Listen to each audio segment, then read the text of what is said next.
Bonjour à tous et bienvenue dans cette nouvelle vidéo. Aujourd'hui, nouveau retour déchetterie où aujourd'hui on a eu pas mal de multimédia d'époque des années 90. Donc nous avons cette magnifique platine Akai qui est le modèle MPM11. Nous avons un lecteur d'essai CD de chez Brandt qui est le DAD08 et un magnétoscope de chez JVC qui transpire. Là ça transpire vraiment les années 90, début 90, fin 80. Hein. C'est des appareils que j'ai trouvé tout à fait comme ça. Alors il n'y aura pas que ça, hein. On va déjà voir ça en premier parce que les autres c'est 4 PC, c'est assez encombrant. Donc on va déjà regarder, après on va voir directement en surface comme ça. J'allume la petite lumière pour qu'on y voie un peu mieux. Et donc nous pouvons constater que cette platine elle est en très bon état. Donc on va déjà ôter ceci pour voir si la courroie elle est bonne. Et on va forcer de constater que la courroie a fondu. Voilà, donc une courroie en très mauvais état. Voilà.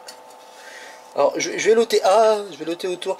Regardez comment c'est gras et gluant. Alors par contre on a des résidus de courroie ici. Donc alors ce que je vais faire, je vais aller chercher une courroie et on va voir si elle tourne. Mais déjà ce que vous devriez savoir c'est que elle tourne. Mais ce qu'on va faire, hop là, j'essaie de ramasser les petits morceaux pour que ça fasse un peu moins crado. Nous allons regarder le moteur. Donc alors voilà, je sais pas si vous allez y voir grand chose. Voilà, donc il tourne, donc pas de souci. Donc ce que je vais faire, je vais lui mettre la courroie et on va voir ça ensemble. Hop là, donc comme vous voyez, j'ai bien raccordé la platine. Allez, c'est parti, on va... Voilà, donc on peut voir qu'elle tourne. Est-ce qu'elle va s'arrêter au moins? Alors attendez. Ah non, c'est ça le 33 tours. Ok, allez, c'est parti. Ça se trouve, remarque, c'est peut-être une des platines qui fait la chose. Hop, on va mettre un disque. Déjà, elle tourne, c'est déjà ça. Alors, donc nous avons un problème, c'est que nous avons le même souci que la platine Thomson que j'avais déjà réparée. Donc, il va falloir que je la démonte pour voir ce qu'il y a. Donc, ce qui fera l'objet d'une vidéo. À présent, on va passer au lecteur CD de chez Brandt, qui est un magnifique lecteur CD d'époque. Alors, j'ai pas plus de précision sur son pays de fabrication ou quoi que ce soit. Mais la seule chose qu'on sait, c'est qu'on a juste la sortie analogique, le modèle DAD008. On va connecter sa petite prise. Il est branché sur secteur. À présent, on va voir si il fonctionne. Donc j'ai déjà une lumière qui s'affiche. Si je l'allume, bon, déjà il démarre, mais il fait un bruit bizarre. Ah. Bon. Bah, on a en l'occurrence un petit problème de courroie sur celui-là. Donc à voir s'il lit les CD, mais je pense qu'il aura un gros coup de nettoyage à faire. On va l'éteindre et on va le débrancher. Donc à présent on va passer sur le magnétoscope que je vais brancher. Le panneau digital il est fatigué. Je sais pas si vous voyez quelque chose, mais là voilà. Nous avons, bah, si vous y voyez un tout petit peu, il n'y a que dalle. On va l'allumer. Il n'y a pas d'image. Alors on va essayer 2-3 trucs parce que j'ai vu qu'il y avait pas mal de choses ici. Après j'ai peut-être enclenché le mauvais truc, mais bon, comme vous voyez ça fonctionne déjà, donc il n'y a pas de souci là-dessus. Ah si ça fonctionne, ça fonctionne. Nous avons une image, donc je vais peut-être prendre le risque avec une vieille cassette. Donc voilà, donc j'ai trouvé la fameuse cassette. Donc c'est une VHS qu'un collègue m'avait donnée, qu'on a déjà vu sur cette chaîne. C'est la VHS test, ça. Hop, on va la mettre dedans. Déjà la vidéo elle s'enclenche. Lecture.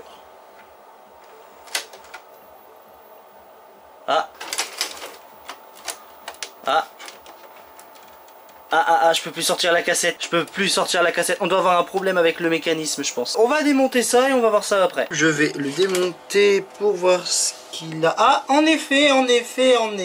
Alors vous voyez peut-être pas ici puisqu'il y a ça qui dérange. L'alimentation elle est là, donc je peux pas trop y toucher. C'est très bien que ça soit très bien isolé. Alors c'est un bordel là-dedans, mais on a déjà un truc qu'on peut voir ici. Vous y voyez pas, c'est dommage. Voilà le problème. Il doit y avoir un problème de courroie dans le mécanisme parce que le lecteur VHS en lui-même il fonctionne. Un peu poussiéreux. Oui, il y aura peut-être besoin d'un petit coup de nettoyage. Mais de toute façon, ce magnétoscope, on reverra. Donc, hop, je vais ôter la bande. Même si c'est une VHS de test, je veux pas voilà, trop abîmer. Voilà le résultat. Donc la cassette elle a un petit problème. Il va y avoir un petit problème de courroie dans le mécanisme à changer. Donc on va changer tout ça. Donc ensuite pour une autre machine qu'on a trouvé en déchetterie, ce magnifique Think Center avec un céléron à l'intérieur. Donc voilà la bête. Elle est jolie cette bestiole. Hein. Nous sommes sur une... c'est pas précisé, il y a mon chien qui a pissé dessus. Comme par hasard. C'est le Think Center M58. Alors là vous le voyez à l'envers, je m'en excuse. Le M58. Donc ce que je vais faire, je vais tout de suite nettoyer là où mon chien il a pissé près des ports USB. Ça commence à me casser les webs. Vilain toutou, vilain papy. Oui, parce que le chien qui pisse de partout, c'est papy, il commence à être vieux et sénile, le pauvre. Alors, comment était l'intérieur de cette machine? Elle a été retrouvée comme ceci. Alors, vous avez pas vu, mais moi, je vais vous dire ce qu'il y a dedans. Il y avait ça, ils ont dû bricoler 2-3 bouts de ficelle pour voir si elle fonctionnait. Et puis, un ventirad qui tient pas, c'est affreux. Je vais essayer de le dévisser pour voir. Alors, elle est où ma visseuse? Donc voilà, ça c'est asséché. Ça c'est vraiment asséché, il n'y a pas vraiment de soucis. Donc on va regarder, nous sommes sur un LGA 775, dis donc c'est pas trop mal. C'est pas trop mal tout ça. Hop là, on va regarder ce que c'est comme Celeron, peut-être un Celeron D, sait-on jamais. Mais vu la gueule du machin, on doit être sur un Celeron dual core. Rare à trouver Celeron dual core en déchetterie. Un E3400, j'ai jamais eu ça de ma vie en processeur. Je sais pas si vous allez y voir, mais regardez-moi ce bijou. Un Celeron E3400, donc c'est un dual core. On va le laisser d'origine à l'intérieur, hein. Je vois pas l'intérêt d'en mettre un autre. Mais par contre, là où je me pose la question, c'est que est-ce que c'est de la DDR3? Parce que rien que les barrettes de RAM me signent... C'est de la DDR3. On va essayer de la mettre dedans. Oh! C'est de la DDR3, donc j'ai tout ce qu'il faut. La pâte thermique et le ventirad que j'ai trouvé, parce qu'il y avait un deuxième ventirad et je pense que c'est celui d'origine ou un qu'il voulait placer comme ça. Alors j'ai retrouvé ma pâte thermique, je vais en remettre un peu, hein. On va tester ça vite fait pour être sûr que ça fonctionne. Voilà. Donc j'ai enfin remis la main et il était dans le PC celui-là aussi, donc le fameux AVC ventilo. Alors normalement ça devrait aller dedans si je me trompe pas. Alors par contre, hop là, on va défaire le nœud parce que le nœud on en a un peu rien à foutre. Alors est-ce qu'il va être dedans? Donc ce que je vais faire, je vais le visser et on va tester ça tout de suite. J'ai raccordé le Lenovo, on va l'allumer. Il s'allume, c'est déjà pas mal. Mais il fonctionne. Magie, il fonctionne. Attendez.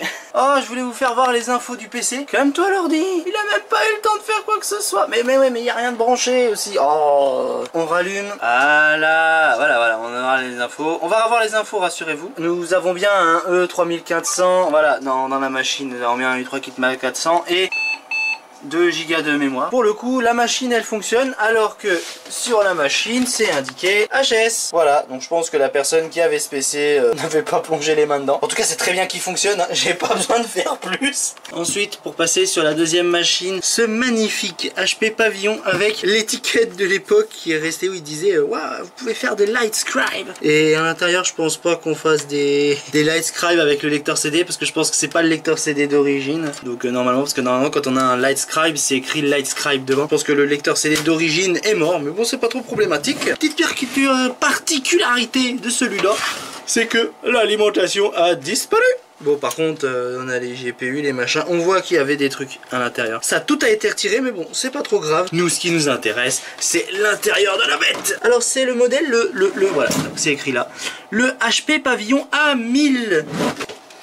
Tac. Oh bah, on a la petite plaque qu'on pourra mettre après. Alors, nous sommes en face d'un PC encore de duo. On a les nappes IDE et tout. Génial. Au moins, ils ont laissé la nappe IDE. Il y a une nappe SATA, on a un PCI X16. Ça va là, du coup. Hop, du coup, c'est la P5LP LE. Donc, normalement, je devrais avoir ce qu'il faut. Ouais, j'ai ce qu'il faut. Nous avons nos petites barrettes de RAM que nous avons déjà vues. Les barrettes de RAM de AliExpress. On va en mettre une, ça va suffire. C'est juste pour la démarrer, pour être sûr que tout fonctionne correctement. Il y a un GPU intégré, c'est tant mieux. C'est du 800 MHz normalement. À cette époque-là, le 800 MHz, ça pouvait le supporter. Mais avant toute chose, avant de la brancher, on va lui intégrer une petite alimentation. Alors j'ai pris une petite alimentation qui devrait aller, mais avant toute chose, je vais justement la brancher pour être sûr qu'elle fonctionne. En fait, je tiens à vous le préciser, je dois avoir des alimentations qui ne tournent plus à l'heure actuelle. Enfin, c'est pas trop grave, hein. La plupart elles viennent tous de la déchetterie.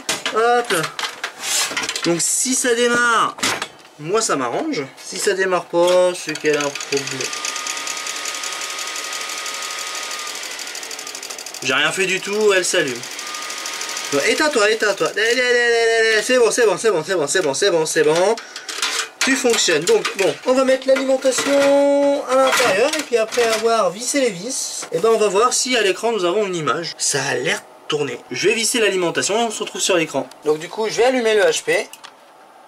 Voilà, il fonctionne. Bon, il fait faire un bruit, mais je crois savoir pourquoi il s'est éteint tout seul.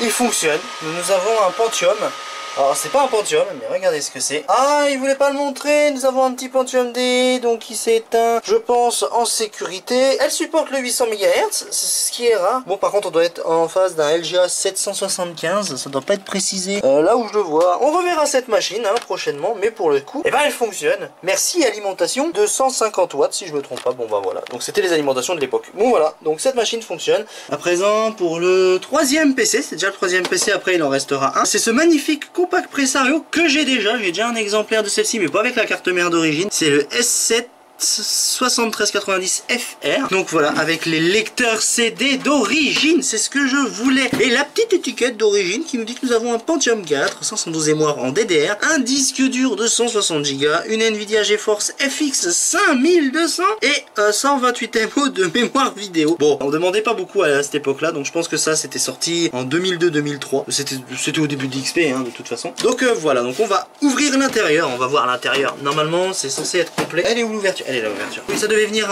appartenir à un informaticien. Je sais pas quel informaticien s'occuperait de vieilles bicoques comme ça, mais hein, quand le remarque, je m'en occupe bien à côté, donc ça va. Waouh, il a rien pris dedans. Tout est d'origine. Putain, elle pue l'humidité. Bon, ça c'est le problème avec ça. Voilà, donc normalement c'est pas à faire à l'intérieur là ce que je fais là. Mais bon, alors côté positif, c'est qu'on a vraiment tout ce qu'il faut. C'est une P4 SDLA de chez Asus. On a le vieux logo Intel, ouais, de 2003, 2002, 2003. Hein. De toute façon, on n'a pas les années, dessus, c'est dommage. Hop, on va passer aux choses sérieuses. Je vais lui connecter ça et l'alimentation. Je l'ai arrêté parce que je veux pas vous spoiler. Je veux être sûr que ça fonctionne. Voilà, je l'allume.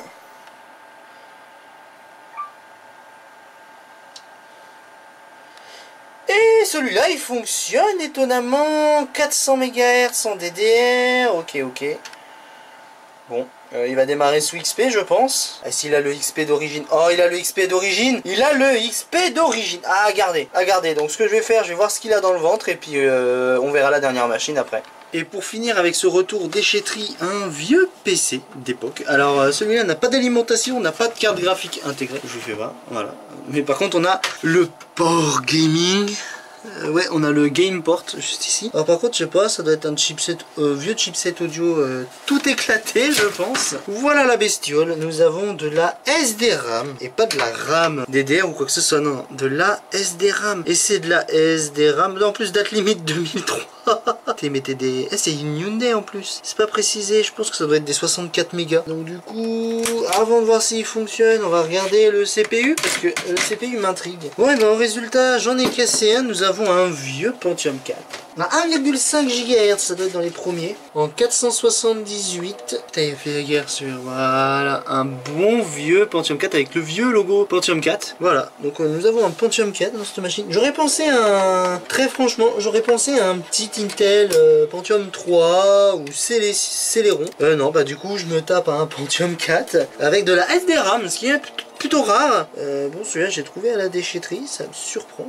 Par contre, je vais prendre du sopalin et passer un coup d'alcool isopropylique. Je vais essayer de trouver une carte graphique et une alimentation. Et on va voir pour tester, sinon on va conclure. Donc, alors après plusieurs tentatives pour essayer de faire tourner celle-ci, regardez, j'ai enlevé les barrettes de RAM. J'ai pas d'image. Donc voilà, donc si vous vous posez la question, ce que j'ai mis dedans, c'est très simple.